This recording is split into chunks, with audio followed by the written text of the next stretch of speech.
কিতা খবর বেগুন সাহেব? কিসের খবর? কয়টার খবর? আরে তুমি এত তোকে চেতলাম কই? আমি চেতলে তো আগুন লাগতো। বাজারে তো তুমি এমনি আগুন লাগাইছো। কিসের আগুন? আগে দাম দিত না, এখন একটু হাইলাইটস হইছি। এত দাম বাড়ালে কেন? আগে ছিলাম গরিবের বেগুন ভর্তা, এখন হয়ে গেছি বড় লোকের বেগুনি। তাই আর কি। যাই হোক, আপার কথা কিন্তু বলি নাই। সেকে কোন আপা? হ, এখন তো চিন্তাই না। এখন চিনবা কে রে, বিপদ আছে না। কত আপা আইলো গেলো। আরে হাইসো না, ওই আফা দুরু কোন আপা? মিষ্টি কুমড়া দেয়া বেগুনি বানানোর রেসিপি যে প্রণয়ন করছিল সেই প্রণেতা আপা। হা হা হা, আচ্ছা। ইয়া খা গিয়ে মিষ্টি কুমড়া। তাকো, তোমারে নিতাম না। ইয়া কত দেখলাম, বেগুনের মজা কি আর মিষ্টি কুমড়ায় দিবে।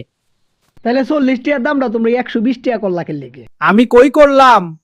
সব তোদের মানুষের কারসাজি। কি কম? হ্যাঁ, হ্যাঁ, মানুষ নামের অমানুষরাই সুবিধা অনুযায়ী দাম বাড়িয়ে অধিক মুনাফা করে নেয়। হায় রে মানুষ, হায় হায় হায়। আর দোষ হয় বেগুনের,